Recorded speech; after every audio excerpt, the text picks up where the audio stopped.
Hello students, आप सभी का स्वागत है मैग्नेट ब्रेन्स हिंदी पर। एक बार फिर से मैं हूं अरुण और आप सभी विद्यार्थियों को पढ़ाता हूं कक्षा 12वीं का गणित विषय। जैसा कि आप सभी विद्यार्थियों को पता है कि मैग्नेट ब्रेन्स हिंदी आप सभी विद्यार्थियों को 7वीं से लेकर 12वीं तक आपके स्कूल के समस्त विषय पूरी तरह से फ्री पढ़ाते हैं। इसके लिए किसी भी स्टूडेंट को कोई भी फीस देने की आवश्यकता नहीं है। ना ही आपसे कोई ये बोलने वाला है कि आप इतने समय के बाद या इतने वीडियो के बाद, इतने लेक्चर देखने के बाद, आधा पढ़ने के बाद पैसे दीजिए। कुछ भी नहीं। इन शॉर्ट यहाँ कोई भी आपको फीस पे नहीं करनी है, सब कुछ फ्री है। बस आपको पढ़ते रहना है, समझते रहना है और जानते रहना है। आइए शुरुआत करते हैं आज हम लोग कक्षा 12वीं के एक टॉपिक के बारे में, जिसके बारे में हम लगातार पढ़ रहे हैं, जो कि सारणिक है। और सारणिक में आज हम लोग बात करेंगे प्रश्नावली 4.4 के बारे में। यहां पर एक एक प्रश्न आपको हल कराया जाएगा। प्रश्नावली का चिंता करने की कोई बात नहीं है। चलिए शुरुआत करते हैं प्रश्नावली 4.4 के पहले सवाल के साथ, जिसमें आप उप सारणिक और सहखंड के प्रश्न हल करेंगे। निम्नलिखित सारणिकों के अव्ययों के उप सारणिक एवं सहखंड लिखिए। तो सबसे पहले मैं आपको उप सारणिक निकालना सिखा देता हूं, उसके बाद अपन सहखंड भी देख लेंगे, है ना। आपके सामने दो सारणिक दिए हैं, 1 बाय 1 दोनों का, 2 - 4 और 0 3। तो एक सारणिक अपन इसे ए ले लेते हैं। ए का मतलब है 2 - 4 0 और 3, इतना ही है बिल्कुल। चलिए अब शुरू करते हैं। अगर मैं बात करता हूं MIJ के बारे में, MIJ का मतलब होगा AIJ नाम का जो अवयव है उसका उपसारणिक।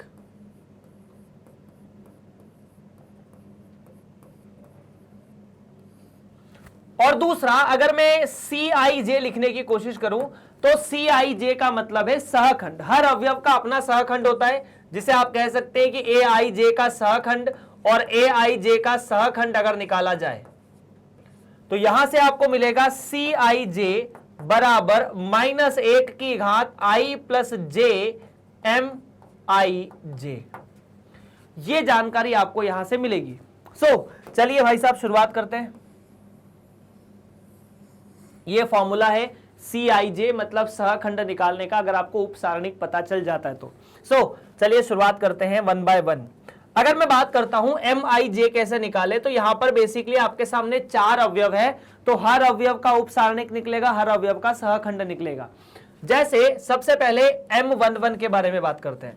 तो M11 का मतलब है पहला अवयव, पहली पंक्ति और पहले स्तंभ का अवयव। इस अवयव में पहली पंक्ति और पहला स्तंभ को हटाया, क्या बचा? सिर्फ 3। इस 3 को सारणिक के रूप में लिख दो और 3 का सारणिक 3। उसी तरह अगर मैं बात करता हूं M12 के बारे में, मतलब पहली पंक्ति और दूसरे स्तंभ का अवयव, ये वाला 4। इसमें क्या बचा? बचा क्या है? 0। तो इसका उप सारणिक हुआ 0। नेक्स्ट है तीसरा M21 और M22।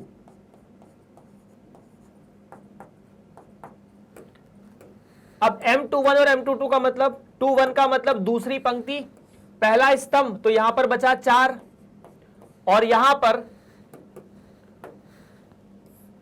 ये वाला अवयव, दूसरी पंक्ति दूसरा स्तंभ, बचा 2। तो इन दोनों का सारणिक भी हो जाएगा 4 और 2। कुछ ऋणात्मक नहीं है क्या? कोई अवयव ऋणात्मक भी था मेरे हिसाब से? नहीं था, -4 ऋणात्मक था यार। ये 4 की जगह -4 था, तो यहां पर भी -4 आ जाएगा। थोड़ा सा गड़बड़ होगी, हमने लिखने में गलती की है बेसिकली। यहां पर इसकी जगह -4 आएगा और इसका मान भी -4 रहेगा। ये मापांक नहीं है, सारणिक है, एक कोटि का। अब इससे हमें C11, C12, C13 मतलब सहखंड निकालने बेसिकली। तो अगर सहखंड निकालने जाओ तो सहखंड का सूत्र आप लोगों को पता है, क्या होता है? CIJ बराबर -1 की घात I + J MIJ। या आप इसे ऐसे भी याद रख सकते हो एक शॉर्टकट तरीके से। शॉर्टकट तरीका ऐसा कि आपको 2 कोटि का अवयव बोला है, 2 कोटि का बनाया और इसमें 4 अवयव होते हैं, तो विकर्ण वाले अवयव पर प्लस, इन दोनों पर माइनस। मतलब अगर मैं C11 C12 निकालने की कोशिश करूं, C21 और C22, तो C11 C12 C21 और C22 में C11 में आप M11 के आगे प्लस का चिन्ह लगा दो, M11 3 है तो +3। C12 दूसरा अवयव, C12 में M11 के आगे 0 का चिन्ह लगा दो जो कि माइनस, और -0 का मतलब माइनस। नेक्स्ट में माइनस का चिन्ह लगेगा तीसरे वाले में, तो ये तो 4 है, ऑलरेडी -4 है तो ये 4 आ जाएगा। अगला प्लस का चिन्ह लगेगा तो +2, तो यहां से आंसर आया 2।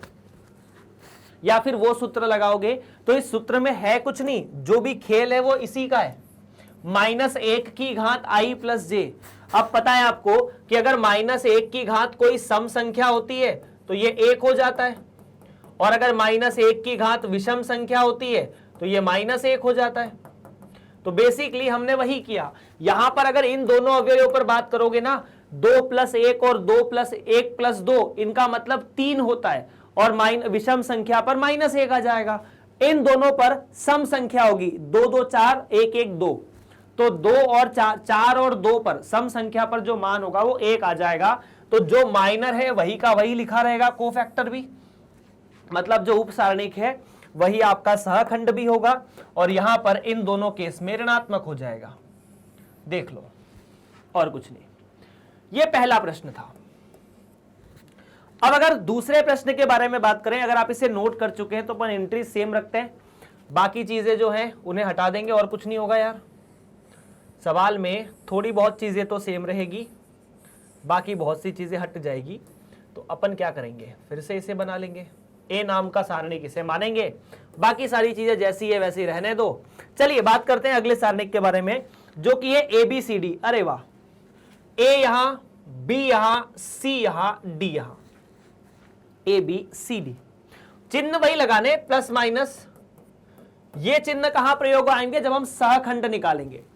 तो हमने सबसे पहले A11 या M11 के बारे में बात की, इस पंक्ति इस स्तंभ को हटाया तो सिर्फ D बचा, ठीक है। उसके बाद इसे हटाया, इसे हटाया, ये पंक्ति ये स्तंभ हटा तो सिर्फ B बचा, ठीक है।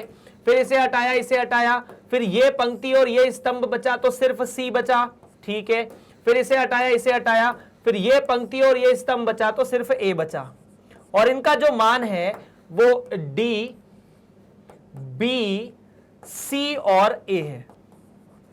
इतना ही है। अब आपको क्या करना है, जैसा मैं बता रहा हूं वही बेसिकली। जब हम C11 निकाले तो M11 का मतलब पहली पंक्ति पहले स्तंभ का अवयव, यही लिखो, इसके आगे प्लस का चिन्ह, तो D के आगे प्लस का चिन्ह लगाओगे तो D मिलेगा। सेकंड वाले में इसके आगे माइनस का चिन्ह, ये वाला, तो -B आ जाएगा। तीसरे वाले में इसके आगे भी माइनस, तो -C, इसके आगे प्लस का चिन्ह तो +A, जिसका मतलब A। तो ये सारे के सारे सहखंड आ गए पहले वाले सवाल में। आप इसे नोट कर सकते हैं, अगर आपको कोई दिक्कत है तो आप कमेंट भी कर सकते हैं। डन है। चलिए अगले प्रश्न, प्रश्न नंबर 2 की तरफ बढ़ते हैं, जिसमें 3 कोटि के सारणिक दिए हुए, और यहां पर हमें सारणिक के सहखंड और उप सारणिक निकालने हैं। बेसिकली हर सारणिक के 9 सहखंड और 9 उप सारणिक होंगे, ठीक है। तो कैलकुलेशन तो करना पड़ेगा बहुत ज्यादा, चलिए करेंगे, और क्या।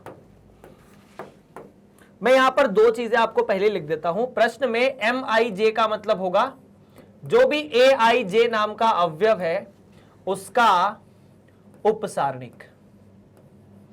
अब आपको पता है कि हर अवयव का एक उपसारणिक होता है, तो 9 अवयव टोटल आपको दिख रहे, 1 2 3 4 5 6 7 8 9, तो 9 के 9 उपसारणिक होंगे। और वैसे ही अगर CIJ के बारे में बात करो तो यह होता है AIJ अवयव का सहखंड। और यह निकलता कैसे, यह निकलता है CIJ -1 की घात I + J, साथ में MI और J। इतना है ना। चलिए फिर निकालते हैं। पहला वाला सारणिक मान लेते हैं कि ये A नाम का सारणिक है, जिसमें बहुत सारी एंट्री 0 है, 1 है, 0 है, 0 है, उसके अलावा 0 0 0 1 0 है। मतलब बेसिकली ये जो है तत्समक सारणिक है। तत्समक सारणिक एक होता है ना जिसके विकर्ण के अवयव एक एक होते हैं, बाकी सब 0 होता है। तो बेसिकली A नाम का जो सारणिक है उसे आप तत्समक सारणिक कहते हैं। जैसे तत्समक आव्यूह होता था वैसे ही तत्समक सारणिक, खैर इस पे हमें कोई दिक्कत की बात भी नहीं है, ये कुछ भी हो, हमें इसका M11, M12, M13 ये सभी निकालना है। तो चलिए शुरुआत करते हैं। सबसे पहले बात होती है M11 के साथ। एक तो M11, M12, M13, उसके बाद यहां पर M21, M22, M23, M31, M32 और M33। फाइन, चलो शुरू करते हैं सर जी। अगर मैं M11 के बारे में बात करूं तो M11 का मतलब पहला अवयव पकड़ा, ये पंक्ति और ये स्तंभ हटाया, तो क्या बचा 1 0 0 1। तो इसे अपन ने सारणिक के रूप में लिख दिया।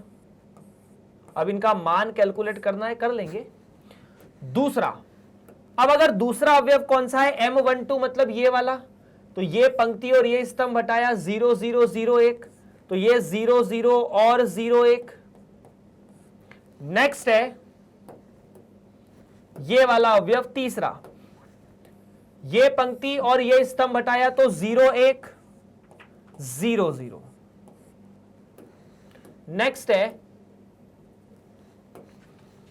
दूसरी पंक्ति का पहला अवयव,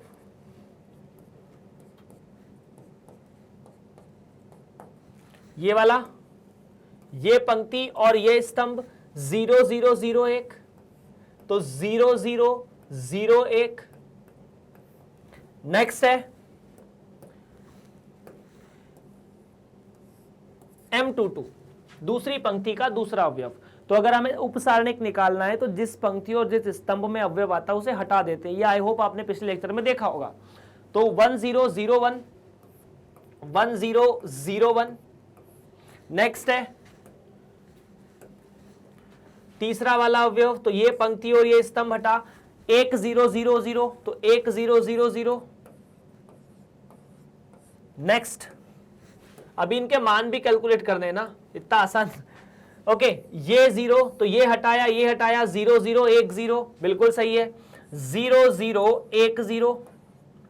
नेक्स्ट, ये अवयव, तो इसे हटाया 1 0 0 0, तो 1 0 0 0। लास्ट है ऐसा कुछ, कैसा कुछ, ये वाली पंक्ति, ये हटाया 0 1 1 0 0 1। सो अगर हम अब इनके बारे में बात करना छोड़ दें, ओके, मतलब इनका मान निकाले कि कैसे आएगा, तो कुछ नहीं यार, इसको इसमें गुणा करोगे कितना आएगा, 1 -0 तो 1 ही आएगा, 1 -0। अगर किसी सारणी की दो पंक्ति या किसी सारणी की एक पंक्ति या एक स्तंभ 0 हो जाए तो सारणिक का मान 0। यहां ये पूरी की पूरी पंक्ति 0 तो 0, यहां पर ये पूरा का पूरा स्तंभ 0 तो 0, यहां पर ये पंक्ति भी 0 थी। हमें इतना ज्यादा ज्ञान नहीं रखना है, कोई भी एक पंक्ति देख लो 0 तो 0, यहां पर नहीं है, यहां ये पंक्ति नहीं है ना, ये विकर्ण भी नहीं है, विकर्ण सिर्फ ये होता है। तो आपने 1 का 1 में गुणा किया, बाकी 0 का 0 में गुणा करोगे तो 0 ही आएगा। नेक्स्ट है ये पूरी की पूरी पंक्ति 0, ये पूरी की पूरी पंक्ति 0, यहां पर ये पूरी की पूरी पंक्ति 0। अगर मैं इसका इसमें गुणा करूं तो मुझे मिलेगा 1। ये रहे आपके सामने M11, M21, M23, मतलब बाकी सारी चीजें उपसारणिक सारे आ चुके हैं। अब अगर मैं यहीं पर सहखंड निकालूं तो सहखंड निकालना बहुत आसान है। आप बस इतना सा देखो कि C11, C12, C13, मैं आपके सामने पूरे के पूरे सहखंड फिर से लिख दूंगा, बस आपको ध्यान रखना है कि कैसे आया। C21, C22, C23, C31, C32 और C33। अब क्या करो, जो सारणिक, जो उपसारणिक आया इनके सामने M11 को C11, इसे तो एक मतलब जो लिखा है ना उपसारणिक वही लिख दो। यहां पर बेसिकली मैं ये कहना चाहता हूं कि सबसे पहले तो उपसारणिक जो है वो लिख दो।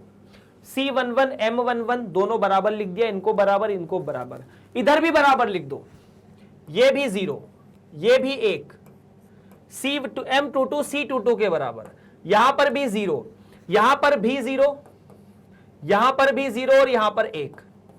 अब इसके बाद सिर्फ फर्क पड़ेगा चिन्ह का। क्या आप चिन्ह धनात्मक लेंगे कि इनके सामने ऋणात्मक लेंगे? क्योंकि आप लोग यहां देख पा रहे हैं कि CIJ में जो परिवर्तन है वो सिर्फ चिन्ह का है, बाकी और किसी का नहीं है। वो तो MIJ के बराबर ही है, बस ये -1 आएगा कि +1 आएगा ये देखना है और कुछ नहीं। तो अगर मैं बात करूं चिन्ह की कि कब कौन सा चिन्ह लेना है, तो 3 कोटि के सारणिक में आप चिन्ह को अच्छे से याद रख लो, plus minus plus, minus plus minus और प्लस माइनस प्लस।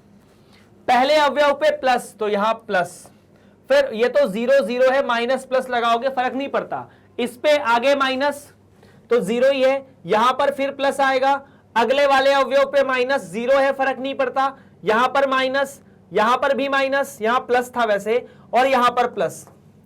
तो बाकी कोई मतलब C11 C12 M11 M12 मतलब बेसिकली हर जो माइनर है वो कोफैक्टर के बराबर है, हर उपसारणिक सहखंड के बराबर है। डन है। चलिए नेक्स्ट निकालेंगे दूसरे प्रश्न का। 1 0 4 3 5 -1 0 1 2। चलिए दूसरे प्रश्न की तरफ बढ़ते हैं। यहां पर इसी एंट्री को अपन चेंज करेंगे और कुछ नहीं करेंगे। अगर दूसरे प्रश्न की तरफ जाएंगे तो सबसे पहले बहुत कुछ हटाएंगे। ये चिन्ह वाला फोटो फिर से बना लेंगे, ये चीज हटेगी यहां से, ये कैलकुलेशन हटेगा, ये भी हटेगा,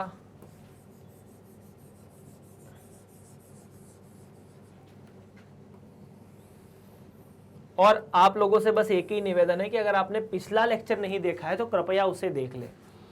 चलिए सबसे पहले अपन सारी एंट्रीज लिख लेते हैं। 1 0 4 3 5 -1, तो 1 0 4 3 5 -1 0 1 2। Okay fine. देखो क्या होगा अब,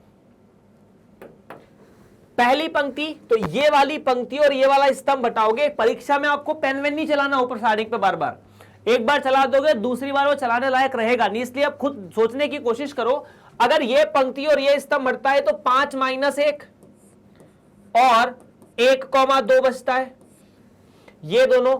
अब दूसरे में ये हटेगा तो ये पूरी स्तंभ चली जाएगी, पूरी पंक्ति, तो 3 -1। देख लो फिर से, M12 में ये M12 मतलब A12 है, ये पंक्ति और ये स्तंभ जाएगा तो 3 -1 0 2। वैसे ही सारे अवयवों का कैलकुलेशन भी करना है यार। अगले वाले में ये गया 3 5 0 1। नेक्स्ट इस वाले के बारे में बात करो, ये गया 0 4 1 2 0 4 1 2।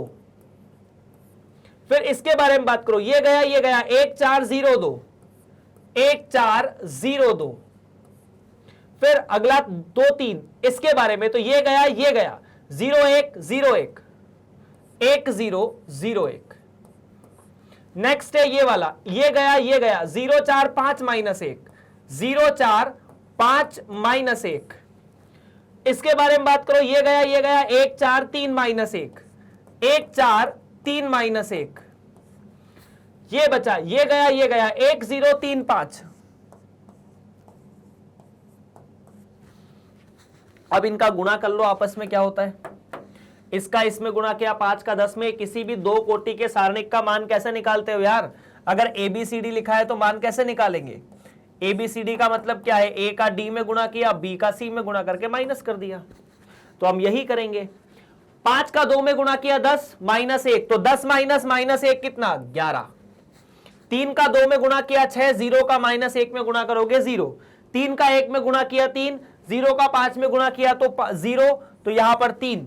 नेक्स्ट है 0 का 2 में गुणा किया 0, -4 का 1 में गुणा किया तो -4, 1 का 2 में गुणा किया 2, 0 का 4 में गुणा करोगे तो 0 ही आने वाला है। नेक्स्ट 1 का 1 में गुणा किया तो 1, बाकी तो 0 का 0 में गुणा तो 0 ही है। नेक्स्ट बचता है 0 4, 0 का -1 में गुणा किया 0, 5 का 4 में गुणा किया 20, तो -20। 1 का 1 में गुणा किया -1, 1 का -1 में गुणा किया -1, 3 का 4 में किया 12, -1 और 12 -13। 1 का 5 में गुणा किया 5, और उसके बाद 3 का 0 में गुणा किया 3 या 0, तो 5, सीधा सीधा। अब M11 से C11 C12 कैसे निकालें?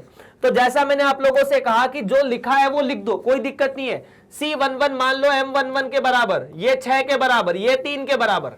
नेक्स्ट आता है ये -4 के बराबर, ये 2 के बराबर, ये 1 के बराबर, ये -20 के बराबर, ये -13 के बराबर और ये 5 के बराबर। अब आपको क्या करना है? आपको यह करना है कि आप एक छोटा सा फोटो याद रख लो कि जब 3 कोटि का सारणिक होगा तो सिर्फ मैं इस चिन्ह प्रणाली का प्रयोग करूंगा। मतलब ऐसा कि C11 में पहले प्लस लगाओ, 11 के आगे प्लस लगाओ नहीं लगाओ फर्क नहीं पड़ता, दूसरे में -6, तीसरे में प्लस लगाओगे, चौथे में माइनस, तो -4 के आगे माइनस करोगे तो प्लस हो जाएगा, पांचवें में प्लस, छठे में माइनस, सातवें में प्लस, तो -20 के आगे प्लस लगाओगे तो -20 ही आएगा। यहां -13 + 13 और ये +5 हो गए C11 C12 फिनिश। इस प्रकार से ये प्रश्न यहां पर समाप्त होता हुआ। अगर कोई दिक्कत है, परेशानी है तो कमेंट बॉक्स में जरूर बता देना। चलिए प्रश्न नंबर 2 भी समाप्त, जो कि काफी कैलकुलेटिव था, मतलब समय लग रहा था बेसिकली। दूसरी पंक्ति के अव्ययों के सहखंडों का प्रयोग करके डिटर्मिनेंट का मान निकालें। तो मैं आपको बता चुका था पहले ही कि डिटर्मिनेंट का जो मान है, जिस भी पंक्ति के बारे में आप बात करते हैं उस पंक्ति के हर अवयव को उसके सहखंड से गुणा करना होगा। मतलब अगर आप दूसरी पंक्ति के बारे में बात करते हैं,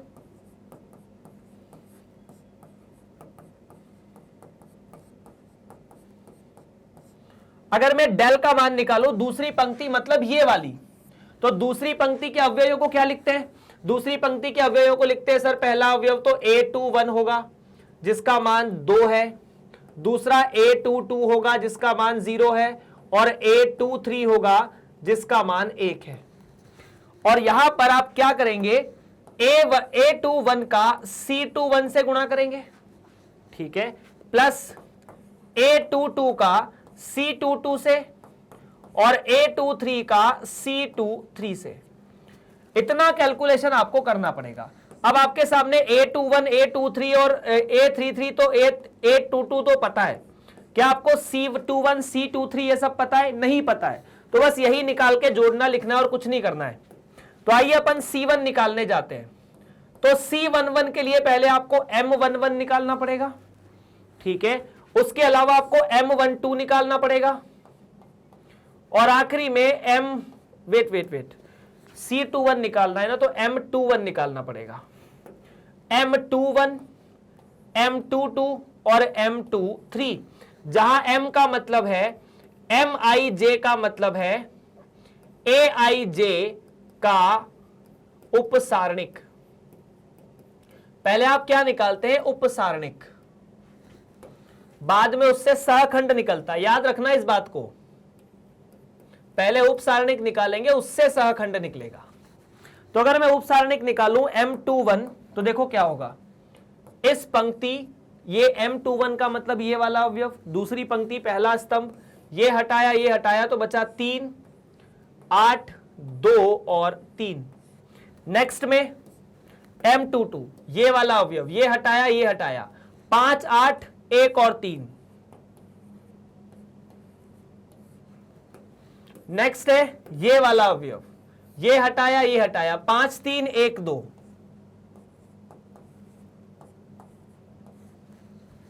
डन है, ठीक है। नेक्स्ट है, आप इसे कैलकुलेट कैसे करोगे? तो 2 कोटि का सारणिक पता ही होगा कैसे निकलता है। ABCD फिर से बता दूं, A का D में गुणा माइनस B का C में गुणा, तो 3 का 3 में गुणा 9, 8 का 2 में गुणा 16, तो 9 - 16 -7, 5 का 3 में गुणा 15, 8 का 1 में गुणा 15 - 1, 15 - 8 7। नेक्स्ट है भाई साहब 5 का 2 में गुणा 10, -3 का 1 में गुणा, तो 10 - 3 ये भी 7। अब हम CIJ कैसे निकालें? तो हमें छोटा सा एक सूत्र पता है कि अगर मुझे CIJ निकालना है तो वो क्या होता है? -1 की घात I + J साथ में MIJ, है ना। और ये चीज ये लिख देना यार कि CIJ का मतलब ये है परीक्षा में।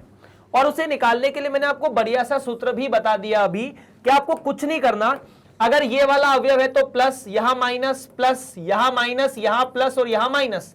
आप दूसरी पंक्ति पे बात कर रहे हैं तो पहले के आगे माइनस, दूसरे के आगे प्लस, तीसरे के आगे माइनस। तो अगर मैं यहीं से निकालना चाहूं C21 तो पहले के आगे माइनस लगाना है, मतलब इस वाले अवयव का जो उपसारणिक है उसके आगे माइनस लगाओगे तो सहखंड आ जाएगा।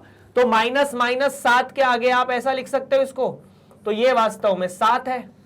दूसरा, दूसरे वाले के आगे प्लस का चिन्ह, तो यहां से C22 है वो 7 है बस, इसके आगे फिर माइनस लगाना पड़ेगा तो C23 माइनस 7 हो जाएगा।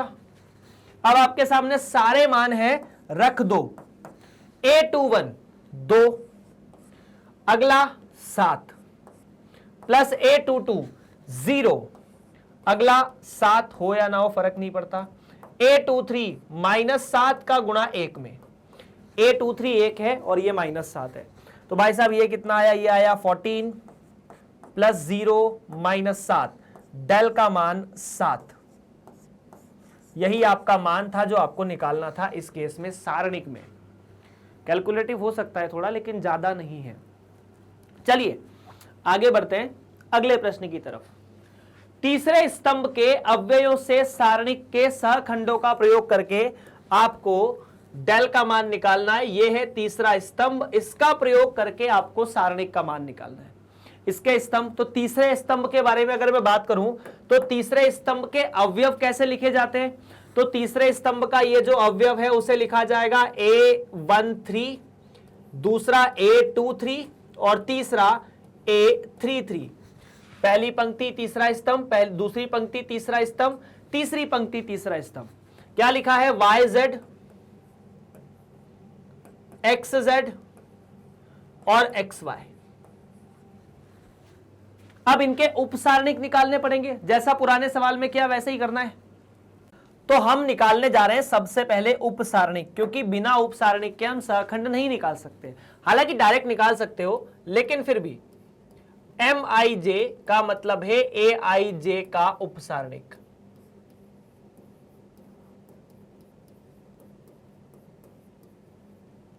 और ये निकालने का बढ़िया तरीका क्या है, बढ़िया तरीका ये कि मैं सबसे पहले M1 या M31 निकालूं, M32 निकालूं और M33 निकालूं।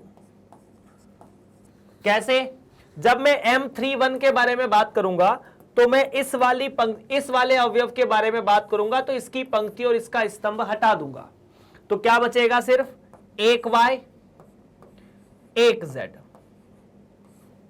दूसरा, जब मैं दूसरे वाले के बारे में बात करूंगा, दूसरा अवयव मतलब ये वाला, ये वाली और ये वाली, तीसरे स्तंभ बोला है ना भाई साहब, तीसरा स्तंभ यही है ना, ये पहला स्तंभ होता है, ये दूसरा होता है, ये तीसरा होता है।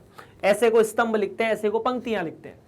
तो इस केस में एक X बचता है और एक Z बचता है, और लास्ट ये वाला गया, ये गया, एक X और एक Y, तो यहां पर 1, X और 1, Y।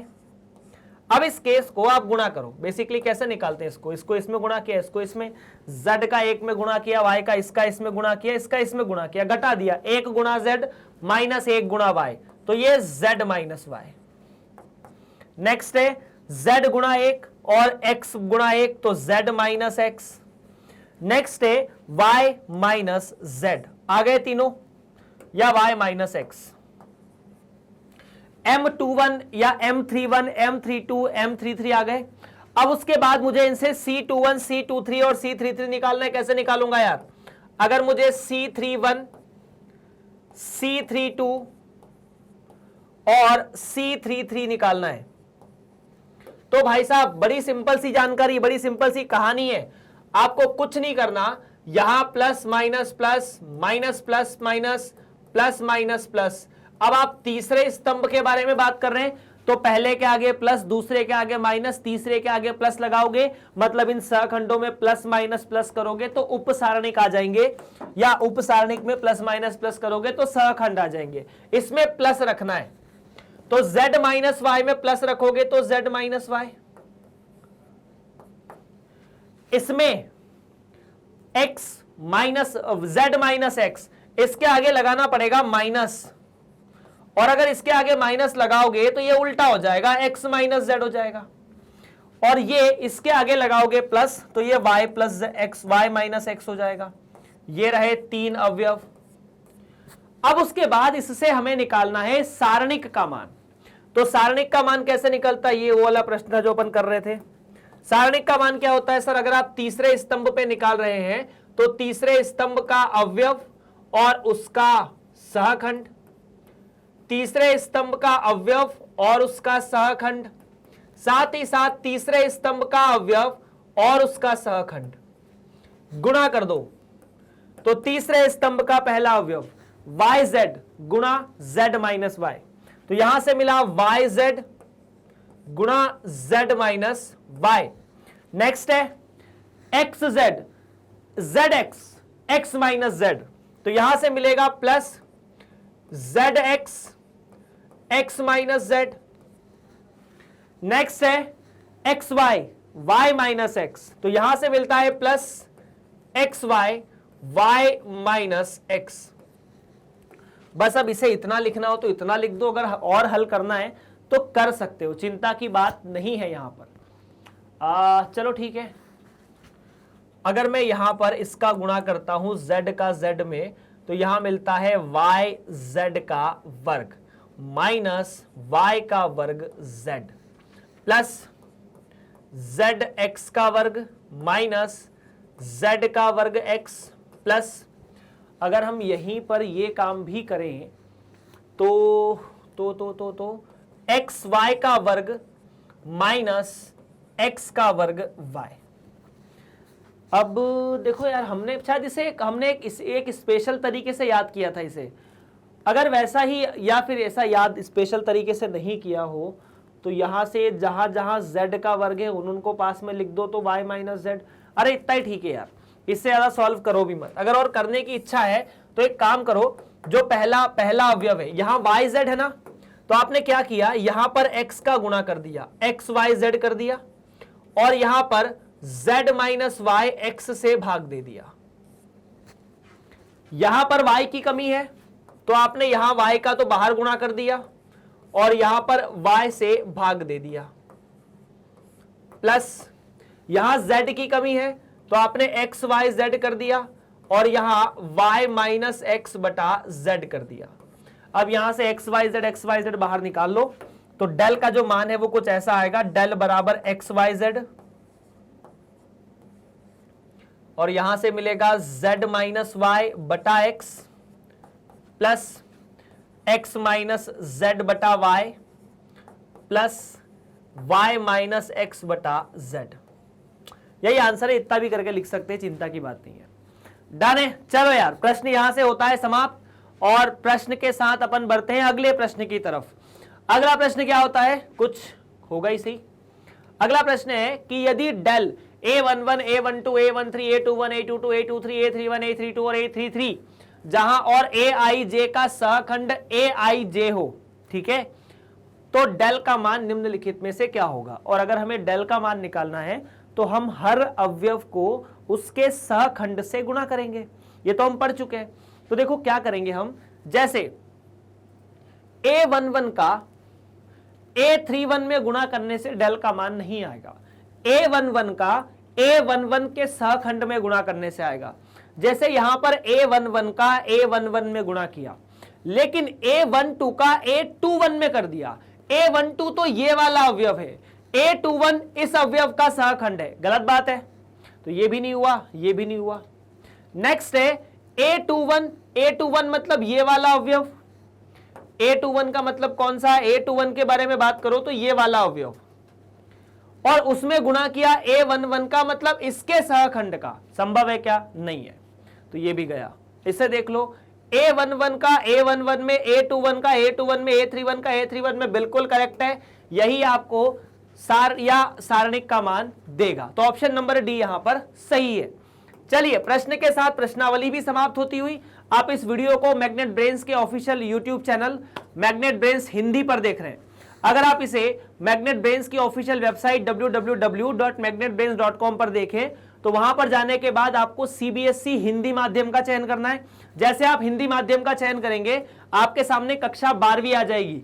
कक्षा 12वीं का चयन करते ही आपको गणित विषय खोलना है। आप दूसरे विषय भी खोल सकते हैं, दूसरी कक्षा पर भी क्लिक कर सकते हैं अगर आप 12वीं के विद्यार्थी नहीं है तो। जिस विषय पर क्लिक करोगे, मान लीजिए गणित पर क्लिक किया, तो गणित के जितने भी टॉपिक हैं वो लिखे रहेंगे, और जिस टॉपिक पर आप क्लिक करोगे उसके बारे में, जिस टॉपिक पर आप क्लिक करोगे उसके जितने भी टॉपिक हैं वो लिखे आ जाएंगे। जैसे मान लीजिए संबंध और फलन, तो संबंध और फलन में अलग अलग टॉपिक आ गए। जिस टॉपिक पे क्लिक किया उसका वीडियो डायरेक्टली चलना शुरू होगा। वहां पर आपसे कोई भी फोन नंबर, ईमेल सब्सक्रिप्शन या पैसे जमा करने का नहीं बोलेगा। बस आपको क्या करना है, इसे और दूसरा, आपको 7वीं से लेकर 12वीं तक समस्त विषय यहाँ पर फ्री पढ़ाए जाते हैं। किसी भी विद्यार्थी को कोई पैसा देने की आवश्यकता नहीं होती। आपको ये सब कुछ यहाँ पर फ्री है आपके बोर्ड के हिसाब में। चलिए, बस आपको इस वीडियो को लाइक करना है, अपने दोस्तों के साथ शेयर करना है और इसे सब्सक्राइब भी करना है चैनल को। आप सभी का बहुत बहुत धन्यवाद।